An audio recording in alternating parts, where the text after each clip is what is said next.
তার বাবা ল্যাঙ্গুয়েজ করতেছেন, ভুয়া মামলায় আছেন। সত্য হচ্ছে তার বাবা 4 জন মানুষ হত্যার সাথে জড়িত। তো আমরা এই 3টা কাজ যেটা আমি বললাম সেটা হচ্ছে সাংবাদিকদের সুরক্ষা আইনটা আমরা করতে চাই। দ্বিতীয় হচ্ছে রেডিও টেলিভিশনের যে স্বায়ত্তশাসন এবং 3টা প্রতিষ্ঠানের একীভূতকরণের বিষয়টা আমরা দেখতে চাই। আর তৃতীয় বিষয়টা হচ্ছে মিডিয়া তালিকা এবং লাইসেন্স পুনর্মূল্যায়ন থেকে শুরু করে বিজ্ঞাপন হার এটা সমন্বয় করা মূল্যস্ফীতির সাথে এটা আমরা করতে চাই। তো আপনারা যেটা বলেন যে সাংবাদিকদের সুরক্ষা অধিকার থেকে শুরু করে আরো 10টা বিষয়, আমি এটা সবার পক্ষে। আমি নিজে এক সময় সাংবাদিকতা করতে চেষ্টা করছি, পারি না, সেটা আলাদা বিষয়। হ্যাঁ, আমাকে 13,000 টাকা অফার করছিল এক মাসে বাংলাদেশের যে কোনো একটা টিভি চ্যানেলে। তো উনি তো বলছেন 15,000 টাকা দিয়ে, কে বলছেন 15,000 টাকা দিয়ে শুরু করছেন। তো আমি 13,000 টাকা 6 দিন 2 দিন নাইট, মানে ডাইন ডিউটি 2 দিন নাইট হচ্ছে 6টা থেকে আপনার হচ্ছে যে 2টা পর্যন্ত 8 ঘন্টা যাবে। আর অন্য দিন হচ্ছে যে ধরেন 11টা থেকে 8 ঘন্টা। তো এরকম করে হচ্ছে যে 6 দিনে আপনাকে 13,000 টাকা দেওয়া হবে। এটা গত বছরের শুরুর দিকের ঘটনা। তো এখনো ওইভাবে হয়তো বাংলাদেশের ইকোনমি অত বেশি চেঞ্জ হয় না। তো 13,000 টাকা দিয়ে একটা মানে মাস্টার্সের স্টুডেন্ট বলেন বা গ্রাজুয়েট করে ফেলছে, যে গ্রাজুয়েশন যা সে আসলে কি করবে, নিজে কি খাবে আর ফ্যামিলিকে কি পাঠাবে। তো এই বাস্তবতা আছে। আমি এগুলো সবই সংবেদনশীলতার সাথে দেখতে চাই। আমরা সরকার সংবেদনশীলতার সাথে দেখতে চাই এবং যত ধরনের পজিটিভ অ্যাপ্রোচ আছে সেটা আমি নিতে চাই। পলিটিক্যাল আলোচনা যেটা মামলা এবং হয়রানির বিষয়টা আমি আসতেছি, এটা আমি বলবো। কিন্তু আমি সাথে সাথে চাই, এটা সাংবাদিকদের স্বার্থে যেটা দরকার সেটা হচ্ছে এই অ্যাকাউন্টেবিলিটির জায়গাটা, এবং যারা সংবাদ মাধ্যম চালান তাদের ট্যাক্সেশন, তারা যদি রাষ্ট্রকে ট্যাক্স না দেয় তাহলে এটা তো হইতে পারে না। 30-40টা পত্রিকা স্থানীয়ভাবে দরকার তো নাই আসলে। এই যে বাড়বাড়ন্ত, এটাও আসলে আমাদেরকে সীমিত করা দরকার। এবং কোন সাংবাদিক দেখা যায় যে স্থানীয় জায়গাতে ওনারা 5টা কি 6টা পত্রিকার একজনই প্রতিবেদক, উনি শুধু সংবাদ সংগ্রহ করেন 4-5টা হাউসে। তো হাউসগুলোকে আসলে অ্যাকাউন্টেবল করা দরকার, যে তুমি যদি স্থানীয় কাউকে সাংবাদিক হিসেবে নাও তাহলে তুমি কি পলিসি করবা, কি অতটুকু বেতন দিবা না দিবা, ওই অ্যাকাউন্টেবিলিটি হাউসগুলোরও দরকার আছে।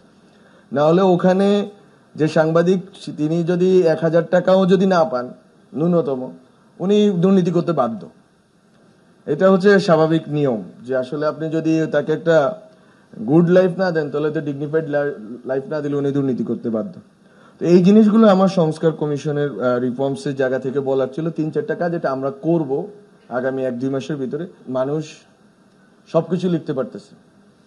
এখন আপনি যদি বলেন সবকিছু লিখতে পারতেছে, এটার প্রমাণ হচ্ছে আপনার নেত্র নিউজে কালকে বা 1-2 দিন আগে আসাদুজ্জামান নূর, সাবেক সংস্কৃতি মন্ত্রী, উনি একটা লেখা, ওনার মেয়ে একটা লেখা লিখছেন, সুপ্রভা সামথিং ওনার নাম, আমি ভুলে গেছি পরের অংশটা, সুপ্রভা তাসনিম, ইয়াস।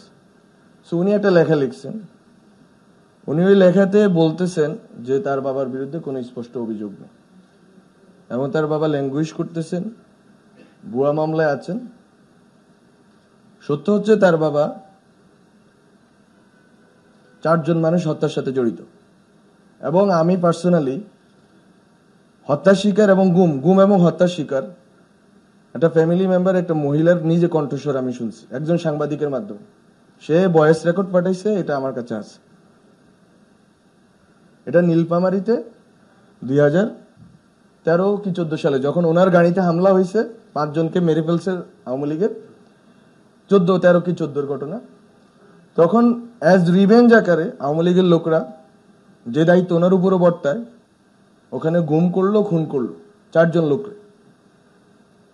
তো ওখানে লেখা আছে নেত্র নিউজে যে উনি তো দায়িত্বে ছিলেন না যখন অভ্যুত্থান হচ্ছে এবং যখন এখানে ম্যাসাকারটা হচ্ছে। আমার কথা হচ্ছে ঘটনা তো 15 বছরের। এই লেখাটা কিন্তু নেত্র নিউজে বের হয়েছে, আমি এখানে আলোচনা করলাম, এতটুকুই। আমরা কিন্তু লেখাটা চাপাতে কোনো বাধা দিব না এবং দিচ্ছি না এবং দিব না। আমাদের সরকারের পলিসি হচ্ছে আমাকে ব্যক্তিগতভাবে উদ্ধৃত না করে অনেকগুলো পত্রিকা কল না দিয়ে, যে আপনাকে কল দিয়ে তথ্যমন্ত্রীকে কল দেওয়া হয়েছে, কিন্তু আমাকে কোনো কল দেওয়া হয় নাই, রিপোর্ট বেরিয়ে গেছে, আমরা কিছুই করিনি। আমরা ন্যূনতম কিছুই করতে চাই না। সংবাদ মাধ্যম যতটুকু যা ইচ্ছা লেখার অধিকার রাখে। এবং সবচেয়ে গুরুত্বপূর্ণ জিনিস হচ্ছে, আমি এটা অনেকবার বলছি, আবারও বলতে চাই, যে সংবাদ মাধ্যমকে অবশ্যই প্রশ্ন করতে হবে। গত 15 বছরে যে আউটরেজ আছে, ওই আউটরেজটা আসলে কিভাবে চ্যানেলাইজ হবে, এটা আমরা এবং পুরো বাংলাদেশের পলিটিক্যাল সিস্টেম এটা ঠিক করতে ব্যর্থ হয়েছে। যারা মামলা, যার বিরুদ্ধে সঠিক অভিযোগ আছে, মানে একটা অভিযোগ যেটা সত্য, সে অভিযোগে কিন্তু মামলা হয় না, মামলা হয় হত্যা মামলা। এখন এটা নিয়ে আমরাও বিব্রতকর পরিস্থিতিতে আছি। আমরাও বারবার বলার চেষ্টা করতেছি আইন মন্ত্রণালয় থেকে, স্বরাষ্ট্র মন্ত্রণালয় থেকে, এগুলোকে একটা জায়গায় নিয়ে আসার জন্য। আর মামলা হওয়া আর লিগাল প্রসিডিউর চলা কিন্তু দুইটা ডিফারেন্ট থিং। মামলা, আমি কালকে ডেইলি স্টারের রিপোর্টটা বেরোলো প্রথম পাতাতে, 200-250 সামথিং মামলা হয়েছে। হ্যাঁ, কিন্তু মামলা হওয়া আর হচ্ছে প্রসিডিং, লিগাল প্রসিডিং শুরু হওয়া আলাদা। তো আমরা তো মামলা তো যে কেউই করতে পারে বাংলাদেশ, কিন্তু সরকার কি ব্যবস্থা নিচ্ছে? সরকার আরবিট্রারিলি কাউকে ডিটেইন করে রাখতেছে। এখন তো ক্ষমতার বরকেন্দ্র অনেকগুলো, অনেক ধরনের রাজনৈতিক দল এখানে ক্ষমতার বরকেন্দ্রে আছে, শুধু একমাত্র সরকারে নেই। সরকারকে সবগুলো বরকেন্দ্রকে সামলে সরকার চালাতে হচ্ছে। তো ওখানে বিভিন্ন দল, বিভিন্ন রাজনৈতিক গোষ্ঠীর লোকেরা মামলা দেয়। স্থানীয়ভাবে মামলা বাণিজ্য হওয়া এটা বাংলাদেশের নতুন কোনো সংস্কৃতি নেই, এটা একটা লং স্ট্যান্ডিং ট্রেডিশন। তো ওই ট্রেডিশন তো আমরা বন্ধ করতে হলে রিফর্ম প্রসেসের ভিতর দিয়ে যাইতে হবে, ইনস্টিটিউশনগুলো বদলাইতে হবে। সেটা যখন না হবে, 60-70 জনের বিরুদ্ধে মামলা হবে, অজানা লোকদের বিরুদ্ধে মামলা হবে, গায়েবী মামলা হবে।